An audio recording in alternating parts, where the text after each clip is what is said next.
Guys, welcome back to our channel learn with Payal. तो guys अब हम देखेंगे केस स्टडी नंबर 2। ठीक है, 1 हमारी कंप्लीट हो गई है। अब सेकंड केस स्टडी देखेंगे। ठीक है, इसमें भी सबसे पहले हम क्वेश्चन से स्टार्ट करेंगे, जैसे कि हमारा तरीका है केस स्टडी को सॉल्व करने का।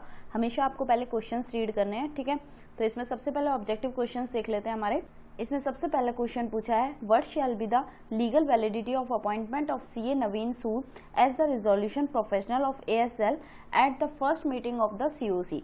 इसमें पूछा है सीए नवीन सूद को इन्होंने क्या resolution as a resolution professional appoint करा है। ठीक है, first meeting of the COC में। तो लीगल वैलिडिटी बतानी है कि जो इतने परसेंटेज ऑफ अप्रूवल से जो उन्होंने अपॉइंट किया है, क्या ये सही है।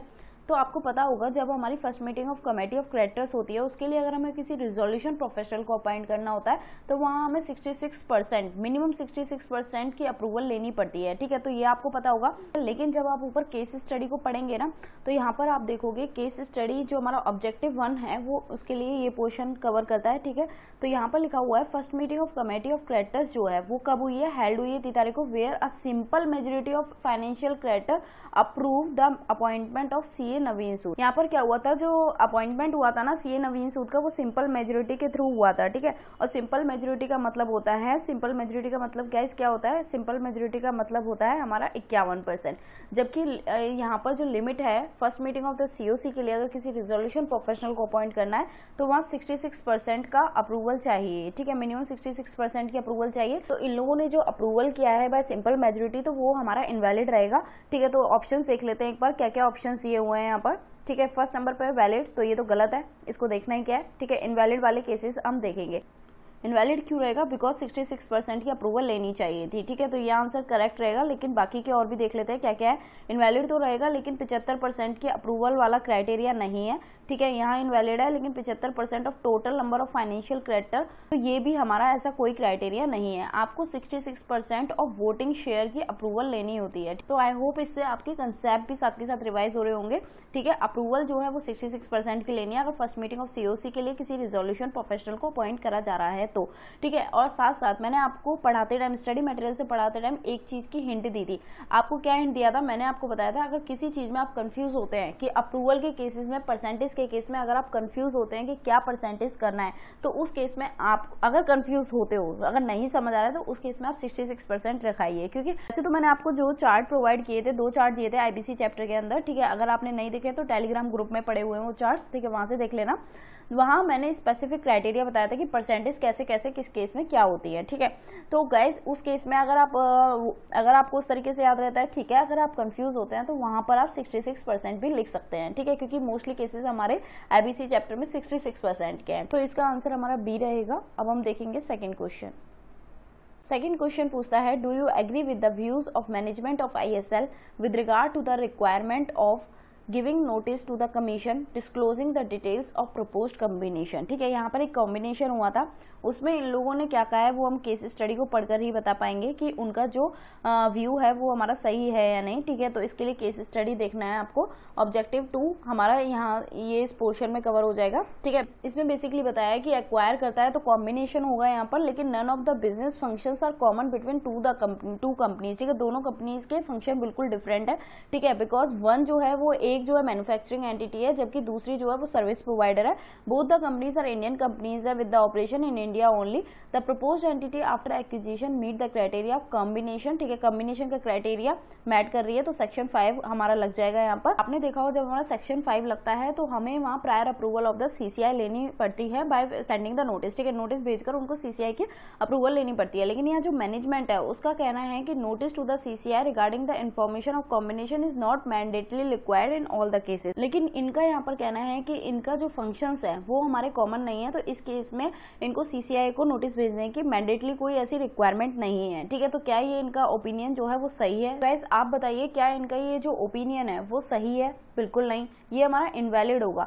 ठीक है, ऐसा नहीं है, इनको मैंडेटली रिक्वायरमेंट होती है कि यहाँ पर सीसीआई को नोटिस भेजना पड़ेगा। ठीक है, तो इसके ऑप्शंस देख लेते हैं हमारे ऑब्जेक्टिव 2 में क्या क्या ऑप्शंस दिए हुए हैं। फर्स्ट नंबर पे यस, तो ये तो होगा नहीं क्योंकि इसके व्यू से एग्री नहीं करेंगे, बिकॉज यहाँ पर रीजन क्या दिया है, because giving notice is optional. ठीक है, ये गलत है, ऐसा नहीं है, ऑप्शनल नहीं होता, मैंडेटरी इनको नोटिस भेजना पड़ेगा। Partially yes, because giving notice mandatory yes, ठीक है, नोटिस मैंडेटरी है, but in case of ISL it is exempted because both the enterprises are Indian companies. ऐसा कोई रिक्वायरमेंट नहीं है, ठीक है, इनको भेजना पड़ेगा नोटिस। ठीक है, साथ में थर्ड वाला देख लेते हैं, no because giving notice mandatory within reasonable time. ठीक है, ये आंसर सही है, लेकिन यहाँ पर जो हमारा डी ऑप्शन दिया है तो वो भी हम पढ़ लेते हैं एक बार। ठीक है, इनका ओपिनियन जो इनका व्यू जो है वो गलत है, because giving notice is mandatorily within 30 days of the date of execution of agreement for the acquisition. ठीक है, तो हमारा आंसर जो रहेगा वो डी रहेगा। देखो सी में भी आंसर सही है, सी में इन्होंने लिखा है गिविंग नोटिस मैंडेटली। ठीक है, मैंडेटली नोटिस भेजना पड़ेगा, लेकिन जो ये डी है वो हमारा मोर स्पेसिफिक है। यहाँ पर इन्होंने टाइम भी बताया विद इन 30 days। ठीक है, लेकिन ऑब्जेक्टिव क्वेश्चन में जो हमारा बेस्ट आंसर होता है हमें उस पर टिक लगाना होता है, तो answer will be the D. ठीक है, तो नेक्स्ट थर्ड देख लेते हैं गाइस। थर्ड क्वेश्चन पूछता है whether the appointment of CA GS Shikha as the IRP, ठीक है, interim resolution professional of ASL is valid. ठीक है, क्या इनका अपॉइंटमेंट जो है वैलिड रहेगा, एंड इफ सो अगर रहता है तो then what will be the maximum possible date till which he can assume the office as an IRP। ठीक है, कितने टाइम तक के लिए ये ऑफिस को होल्ड कर सकते हैं एज एन IRP। ठीक है, पहले तो बताना है इनका अपॉइंटमेंट जो है वो वैलिड है। ठीक है, अगर वैलिड है तो कितने टाइम तक के लिए ऑफिस होल्ड कर सकते हैं। तो इस केस में हमारा केस स्टडी को रीड करना पड़ेगा, क्योंकि हमें टाइमिंग की बात आ रही है, तो केस स्टडी को एक बार देखना पड़ेगा। ठीक है, तो गाइस केस स्टडी में ऑब्जेक्टिव 3 जो है वो इस पोर्शन से कवर हो जाएगा। यहाँ पर क्या है, इन लोगों ने कहा है ASL was unable to serve its debt due to which one of the financial creditor move to the NCLT। जो फाइनेंशियल क्रेडिटर है कंपनी का वो हमारा NCLT के पास गया है और एप्लीकेशन भेजा है for initiation of CIRP process. ठीक है, and suggested the name of Shikha as a qualified insolvency professional. ठीक है, to be appointed as an interim resolution professional. Guys अगर आपने पढ़ा हो सेक्शन 7, 8, 9 जो हमारे एक साथ थे, मैंने उसके रिगार्डिंग एक चार्ट बनाया था, आपको याद हो तो। ठीक है, चार्ट 1 के नेम से है, टेलीग्राम ग्रुप में नहीं देखा तो फिर से बता रही हूँ। वो चार्ट में से ही 2 क्वेश्चन आए थे पहली बार तो एग्जाम में, अभी जो एग्जाम गए।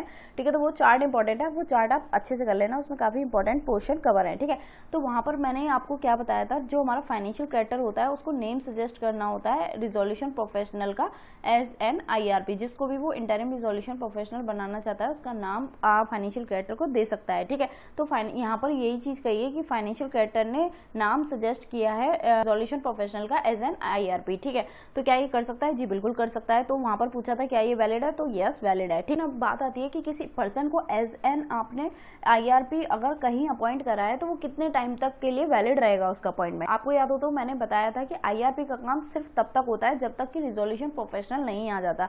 ठीक है, ये रिजोल्यूशन प्रोफेशनल आगे चल के यही IRP भी बन सकता है या फिर कोई दूसरा बंदा भी बन सकता है। ठीक है, वो अलग चीज है, लेकिन जैसे ही रिजोल्यूशन प्रोफेशनल आ जाता है तो IRP का काम टेन्योर जो है वो खत्म हो जाता है। ठीक है, तो यहाँ पर वही पूछा है कितने टाइम तक वैलिड रहेगा, till the appointment of resolution professional इसका आंसर रहेगा। ठीक है, तो एक बार ऑप्शन देख लेते हैं गाइस क्या क्या है। ठीक है, तो पहले नंबर पे था, हमसे पूछा था अपॉइंटमेंट जो है वो वैलिड रहेगा या नहीं। ठीक है, तो आपको क्या था, अपॉइंटमेंट जो है वो वैलिड रहेगा। ठीक है, तो इनवैलिड दिया हुआ है इसमें, तो ये गलत है। वैलिड वाले केसेस देखेंगे। ठीक है, वैलिड रहेगा till the date of appointment of resolution professional, तो यही हम पढ़कर आए थे, यही आंसर है। लेकिन और भी रीजंस देख लेते हैं, तो ये ऐसा कुछ नहीं है कि इस डेट तक वैलिड रहेगा, नहीं। ठीक है, जब तक रिजोल्यूशन प्रोफेशनल अपॉइंट नहीं हो जाता सिर्फ तब तक उसका काम रहता है। जैसे ही RP आ जाता है तो इसका काम खत्म हो जाता है। Till the date of appointment of resolution professional इसका हमारा मैक्सिमम पॉसिबल डेट रहेगी। ठीक है, तो इसका answer will be the B. ठीक है, थर्ड का आंसर जो रहेगा वो बी रहेगा।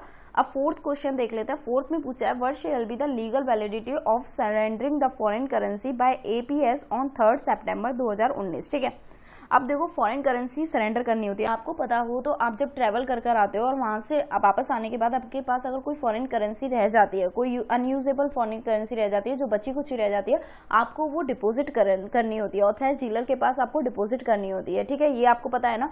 ठीक है, तो आपने पढ़ा होगा फेमा के अंदर हमने देखा था मैक्सिमम टाइम दिया हुआ है कि मैक्सिमम कितने टाइम के अंदर वो सरेंडर करनी होती है।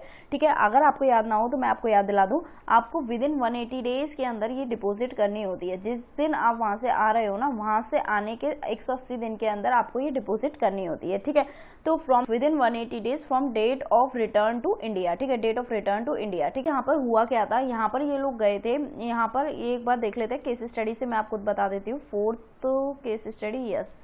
ठीक है, यस, तो ये ऑब्जेक्टिव 4 में यहाँ पर क्या बताया गया था, ये लोग ट्रिप में गए थे, ठीक है, इनके पास कुछ अनस्पेंट अमाउंट रह गया है मई 2019 में, ठीक है। इन्होंने क्या है, ये इमीडिएटली कलेक्ट करा दिया all the foreign currency notes and got it surrender करा दिया 3 सितंबर 2019। यानी क्या है, इन्होंने कितने टाइम के अंदर सरेंडर कराया गाइस, ठीक है, मई 2019 का पैसा बचा हुआ इन्होंने सितंबर में कराया है, ठीक है। तो 4 मंथ्स के अंदर इन्होंने सरेंडर करा दिया, राइट। 4 मंथ्स का मतलब कितना होता है हमारे 120 डेज, ठीक है, 30 डेज इन 1 मंथ, ठीक है। तो 120 डेज हो गए हमारे टोटल, यानी कि इन्होंने 120 दिन के अंदर सरेंडर करा दिया है, जबकि मैक्सिमम टाइम कितना था, वो 180 डेज का था। तो क्या इन्होंने जो सरेंडर कराया है वो कोई वायलेशन हुआ है, नहीं, ठीक है, इन्होंने सही टाइम के अंदर करा दिया है। तो वही पूछा है यहाँ पर, लीगल वैलिडिटी ऑफ सरेंडरिंग बताना है, तो ये हमारा वैलिड रहेगा, ठीक है। यहाँ पर फर्स्ट नंबर पे देखते हैं लीगली वैलिड, यस, ठीक है, वैलिड रहेगा। With in a period of 180 days में रिटर्न करना होता है, ठीक है, इन्होंने इतने टाइम के अंदर कर दिया है, ठीक है। तो इसका आंसर जो है 4th का वो ए है, ठीक है। बाकी हम देख लेते हैं और भी चीज, लीगली वैलिड तो आंसर ये सही है, लेकिन इन्होंने जो रीजन दिया है वो 120 डेज का दिया है कि 120 डेज के अंदर रिटर्न करना होता है, नहीं, 180 दिन के अंदर रिटर्न करना होता है। फिर नेक्स्ट जो ऑप्शन है वो लीगली इनवैलिड और लीगली इनवैलिड, तो ये तो आएंगे ही नहीं, ठीक है। इन्होंने जो काम किया है, इन्होंने 180 दिन के अंदर डिपोजिट किया है, तो ये लीगली वैलिड है। इन दोनों में से कोई एक बनता है, लेकिन जो टाइमिंग है वो यहाँ पर 120 डेज दिया है और यहाँ पर 180 डेज दिया है, तो आपका जो आंसर रहेगा वो 180 डेज रहेगा, क्योंकि ये लिखा है as he has surrendered the unused unspent of foreign currency within a period of 180 days, ठीक है, 180 दिन के अंदर इन्होंने डिपोजिट करा दिया, जो कि हमारा क्राइटेरिया था। आंसर जो रहेगा वो ए रहेगा 4th का, ठीक है। फिर इसके बाद देख लेते हैं 5th क्वेश्चन हमसे पूछता है whether the receipt of application cum advance money by Imperial Residential Limited is valid in reference to the relevant provision of RERA, ठीक है। इन्होंने क्या है, ये पूछता है receipt of application cum advance money, मतलब कुछ एडवांस मनी दिया है, क्या वो रेरा के प्रोविजन के हिसाब से वैलिड है, ठीक है। तो ये चीज पूछी गई है, तो इसके लिए पहले हमको गाइस ऊपर पढ़ना पड़ेगा केस स्टडी में क्या दिया है एडवांस मनी के रिगार्डिंग प्रोविजन, ठीक है। तो वो देखकर ही हम बता पाएंगे ना कि सही है या नहीं, ठीक है। ऑब्जेक्टिव 5th जो है वो हमारे यहाँ से कवर हो रहा है, ठीक है। हम मेन चीज जो है वो मैंने हाईलाइट की हुई है वो देख लेते हैं। कॉस्ट ऑफ अपार्टमेंट जो है वो हमारी 95 लाख की है, और इन्होंने डाउन पेमेंट ऑफ 10 लाख जो कि एज एन एडवांस मनी करी है, वो कितने करी है, 10 लाख की करी है, ठीक है। इन्होंने जो पेमेंट करी है वो 10 लाख की करी है। आपने क्या पढ़ा था रेरा के अंदर, आपने क्या प्रोविजन पढ़े थे एडवांस मनी के रिगार्डिंग, आपने पढ़ा था 10% ऑफ कॉस्ट, आप maximum 10% of cost as an advance money दे सकते हो, ठीक है। मैक्सिमम ये अमाउंट जो है मैक्सिमम है 10% ऑफ कॉस्ट है, ठीक है। तो 95 का 10 लाख, तो 95 का 10% करना जरा, तो 9.5 लाख, ठीक है। तो एज एन एडवांस 9.5 लाख ही एक्सेप्ट किया जा सकता है, लेकिन यहाँ पे जो पेमेंट हुई है वो 10 लाख की हुई है एज एन एडवांस, ठीक है। तो क्या ये प्रोविजन एज पर ये क्या ये एज पर रेरा है, जी बिल्कुल नहीं, ठीक है। एक तो वायलेशन ये हुआ है, यहाँ पे 2 वायलेशन हुए हैं गाइस, मैं आपको पहले बता दूं, 2 वायलेशन हुए हैं। एक तो आपका हो गया ये वाला, एक एडवांस मनी जो दिया गया है वो 31 अगस्त 2018 को दिया है, ठीक है। एडवांस मनी दिया है 31 अगस्त 2018 को, जबकि रिटन एग्रीमेंट जो एग्रीमेंट करा है वो 4 सितंबर 2018 को करा है, ठीक है। आपको याद हो तो मैंने एक चीज बताई थी कि पहले फर्स्ट नंबर पे आपका एग्रीमेंट होना चाहिए, देन आप एडवांस मनी दोगे, ठीक है। ऐसा नहीं है कि पहले एडवांस मनी दे दी और फिर आप एग्रीमेंट करा रहे हो। यहाँ पर क्या हुआ है, एडवांस मनी आपने दिए 31 अगस्त को और एग्रीमेंट करा रहे हो 4 सितंबर को, ठीक है, बाद में करा रहे हो आप, ठीक है। तो ये भी वायलेशन ऑफ प्रोविजन है, ठीक है, ऑफ द रेरा। तो यहाँ पर भी एक और वायलेशन हुआ है, तो 2 वायलेशन हुए हैं, एक तो एडवांस मनी की लिमिट के लिए और दूसरा जो है वो डेट से रिलेटेड कॉन्ट्रावेंशन हुआ है, ठीक है। तो वो हम देखते हैं इसके अंदर तो हम देखते हैं इसके अंदर क्या ऑप्शन ठीक रहेगा। तो पूछा क्या था, पूछा ये था कि जो हमारा रिसीप्ट करा है एडवांस मनी जो रिसीव करा है क्या वो एज पर रेरा है, तो इसका आंसर जो है लीगली वैलिड। पहली बात तो ये गलत है, वैलिड वाले को काट दो, जब पता है कि इनवैलिड है तो अब हमें इन तीनों में से देखना है, ठीक है। इनवैलिड वाले में से देखेंगे, बिकॉज इनवैलिड है वो तो ठीक है, लेकिन रीजन क्या देखा है इन्होंने, रीजन देखो, because the written agreement to sell is entered and registered after the date of receipt of advance money, ठीक है। रीजन सही बताया, तो ये हमारा आंसर सही हो सकता है। तो नेक्स्ट पढ़ते हैं, लीगली इनवैलिड है, ये तो हमको पता है, because the money so receive is more than 10% of the cost of apartment, ठीक है। तो ये भी हमारा हो सकता है। अरे कहना क्या चाहते हो। नेक्स्ट देखते हैं, लीगली इनवैलिड है, ठीक है, because the written agreement to sell is entered and registered after the date of receipt of advance money and and also such amount is more than 10% of cost of apartment. ठीक है, तो यहाँ क्या दोनों reasons बता दिए हैं कि क्यों इनवैलिड है, क्यों as per provision of RERA नहीं है। तो इसका जो हमें आंसर देने होते हैं ऑब्जेक्टिव वो मोर स्पेसिफिक देने होते हैं, तो इसका answer will be the D. ठीक है, तो आई होप आपका क्लियर हो गया होगा। यहाँ पर जो है दो कॉन्ट्रावेंशन हुए हैं, एक तो हुआ है आपका अमाउंट से रिलेटेड, अमाउंट जो 10% से ज्यादा नहीं रिसीव एक्सेप्ट कर सकते आप एडवांस मनी, एक तो ये हुआ है। और दूसरी चीज जो डेट है, ठीक है, उससे रिलेटेड है। यहाँ पर जो रिटन एग्रीमेंट जो किया जाता है वो पहले किया जाता है, देन एडवांस मनी दी जाती है। इन्होंने क्या है रिटन एग्रीमेंट पहले नहीं, इन्होंने रिटन एग्रीमेंट बाद में किया है, एडवांस मनी पहले ले ली है। तो इस तरीके से इसका आंसर जो रहेगा वो डी रहेगा। ठीक है, तो आई होप आपके ऑब्जेक्टिव क्वेश्चन क्लियर हो गए होंगे। ठीक है, 5 ऑब्जेक्टिव मैंने बता दिया आपको। अब डेस्क्रिप्टिव क्वेश्चन देख लेते हैं। डेस्क्रिप्टिव क्वेश्चन क्या क्या है हमारे। क्वेश्चन नंबर 6 देखेंगे सबसे पहले। इसमें हमारे 2 पार्ट्स हैं, 2 क्वेश्चन पूछे हुए हैं 6 में। ठीक है, फर्स्ट नंबर पे देख लेते हैं क्या पूछा है। इन्होंने पहले पूछा है whether the association is allowed to file a complaint on behalf of allottees, ठीक है, ऑफ फ्लैट और apartment in the project of Imperial Residency Limited for invocation of rights vested in allottees under section 18 read with 19(4). इन्होंने यहाँ हमसे पूछा है जो association of allottees होते हैं क्या ये कंप्लेन फाइल कर सकते हैं ऑन बिहाफ ऑफ अलॉटीज। ठीक है, मतलब क्या होता है अगर अलॉटीज अग्रीव है तो वो अपील में जाएंगे, ये तो आपको पता है, लेकिन यहाँ क्वेश्चन आता है क्या एसोसिएशन ऑफ अलॉटीज जो है वो अपील में जा सकते हैं, क्या वो कंप्लेन फाइल कर सकते हैं। तो इसका आंसर रहेगा यस। ठीक है, एसोसिएशन ऑफ अलॉटीज जो है वो अलॉटीज के बिहाफ पे कंप्लेन कर सकते हैं, कोई दिक्कत वाली बात नहीं है। अब इसमें प्रेजेंटेशन देख लेते हैं एक बार, इन लोगों ने आंसर किस तरीके से प्रेजेंट किया है। तो यहाँ मैं आपको साथ साथ मार्किंग भी कराती जाऊंगी जो आपको एग्जाम में लिखना है। इसमें सबसे पहले आपको देखना है सेक्शन 18 में क्लियर लिखा है अगर प्रमोटर फेल हो जाता है टू कंप्लीट या फिर unable to give possession of an apartment इन सब रीजन की वजह से, मतलब रीजन क्या है, in accordance with the terms of agreement वगैरह नहीं दे पाता है, या फिर due to discontinuance of his business as a developer fails to complete और अनेबल टू गिव पोजीशन होता है, तो उस केस में क्या है वो लाइबल रहेगा उस केस में। तो गाइस उस केस में जो है वो लाइबल रहेगा on demand to the allottees. ठीक है, इन केस अलॉटी अगर चाहे तो विड्रॉ कर सकती है, यहाँ पर अलॉटी चाहे तो प्रोजेक्ट से विड्रॉ भी कर सकती है और इसको रिटर्न करना पड़ेगा अमाउंट साथ साथ इंटरेस्ट। ठीक है, दोनों चीज इसको रिटर्न करनी पड़ेगी इंक्लूडिंग कोई कंपनसेशन है। ठीक है, मैं जो भी एक्ट में प्रोवाइडेड है वो सारी चीजें इसको रिटर्न करनी पड़ेगी। अलॉटीज के पास पावर आ जाएगी अगर प्रमोटर जो है अगर वो ये सारी चीज इन सब रीजंस की वजह से डिफॉल्ट करता है। तो साथ साथ आपको लिखना है रेरा में क्लियरली प्रोवाइड है कि एग्री पर्सन जो है वो कंप्लेन फाइल कर सकता है विद द अथॉरिटी और एडजुडिकेटिंग अथॉरिटी। कोई भी अगर वायलेशन कॉन्ट्रावेंशन हुआ है तो उस रिगार्डिंग वो अपील में जा सकता है। आगे चल के आप देखोगे अग्रीव पर्सन कौन होता है, अग्रीव पर्सन को डिफाइन करा गया है। ठीक है, यहाँ पर एक्सप्लेनेशन में लिखा है provides that for the purpose of this subsection person shall include the association of allottees. ठीक है, पर्सन में एसोसिएशन ऑफ अलॉटीज भी आते हैं और साथ साथ वॉलंटरी कंज्यूमर एसोसिएशन भी आते हैं, register under any law for the time being in force. ठीक है, तो ये दोनों इसमें कवर हो जाएंगे। ठीक है, hence the association on behalf of allottees जो है, ठीक है, वो is allowed to file a complaint about the rights vested with allottees. ठीक है, तो ये कंप्लेन फाइल कर सकते हैं, कोई दिक्कत वाली बात नहीं है। अब आ जाइए इसके बी पार्ट पर। बी में क्या पूछा है वो बी पार्ट में हम देख लेते हैं क्या पूछा है। Whether the complaint file by APS with the relevant state RERA authority in individual capacity as well is tenable synthesis with the relevant case law as applicable. यहाँ पर पूछा है अगर ये एपीएस जो है, ठीक है, एपीएस कौन है मैं आपको बता देती हूँ, जो एसोसिएशन ऑफ अलॉटीज है ना। देखो यहाँ पर क्या हुआ था, एसोसिएशन ऑफ अलॉटीज है, उन्होंने भी एक अपील में गए हैं, ठीक है, कंप्लेन फाइल करी है, और एसोसिएशन ऑफ अलॉटीज में भी हमारा जो एपीएस है वो हमारा एसोसिएशन ऑफ अलॉटीज में इंक्लूड है।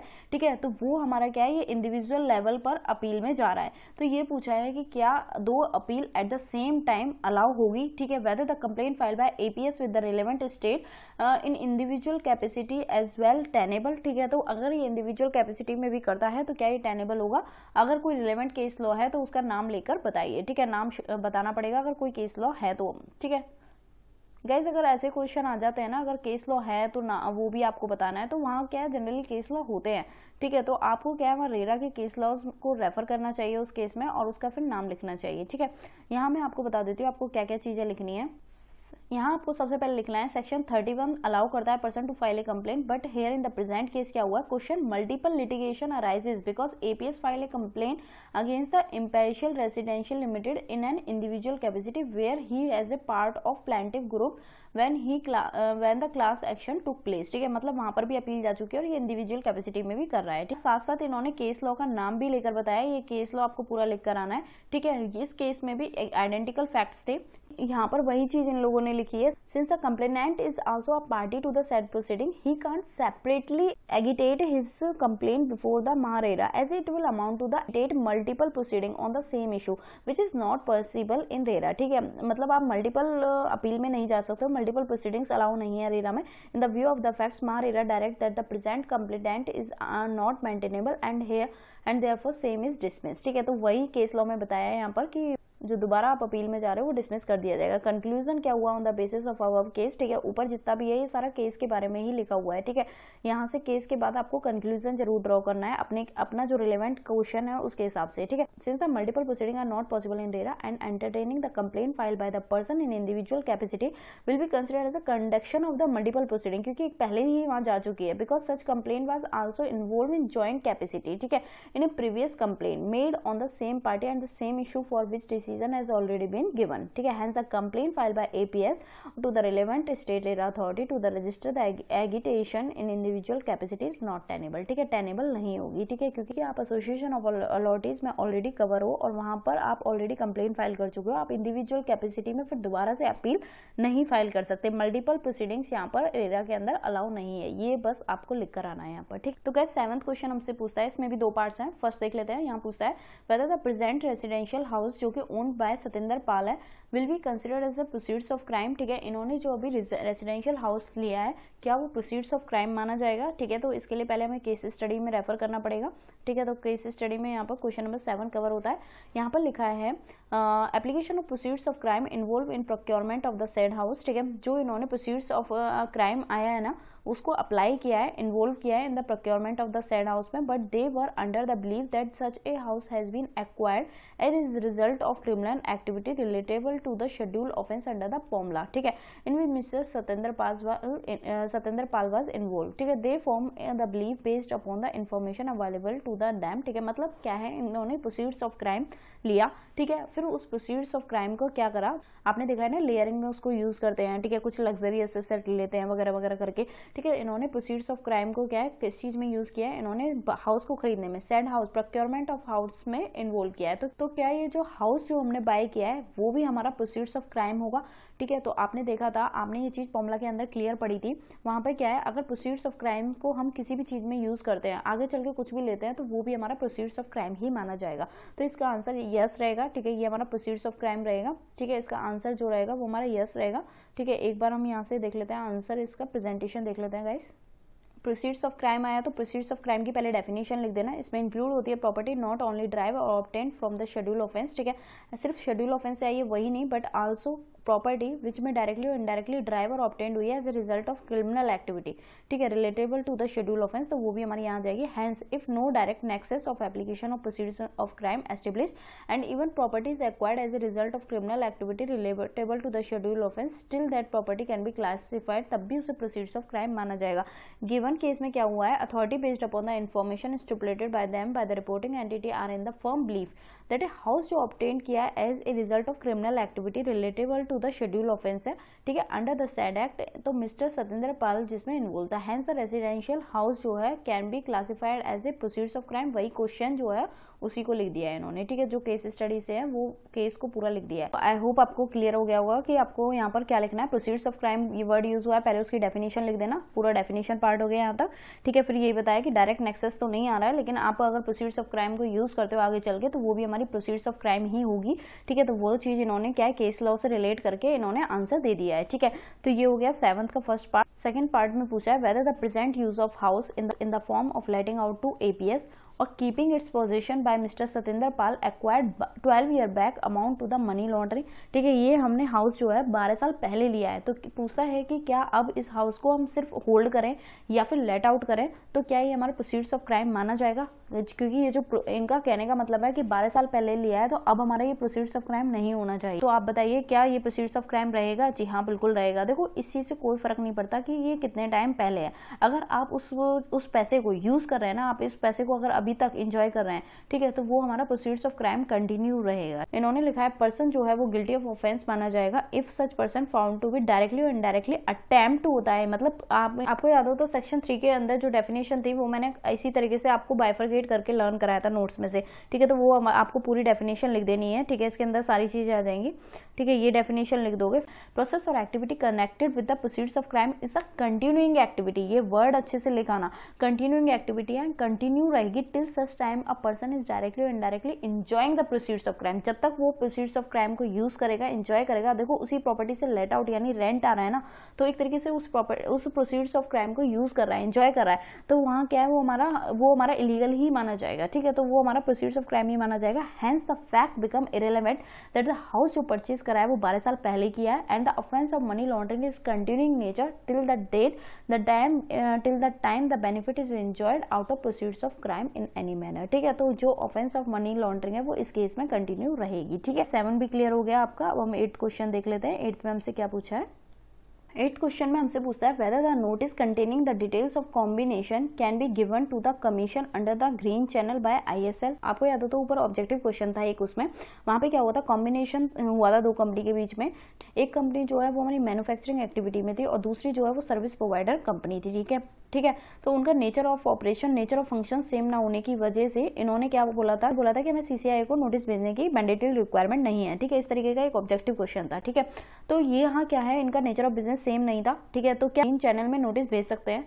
तो गाइस इसका जब आंसर लिखोगे आपको यहाँ 2 चीज मेंशन करनी पड़ेगी, एक शेड्यूल 3 और एक शेड्यूल 4, ठीक है, इन दोनों के हिसाब से अगर चीजें हो रही हैं तो ये कर सकते हैं, कोई दिक्कत नहीं रहेगी, ठीक है। तो प्रेजेंटेशन देख लेते हैं एक बार।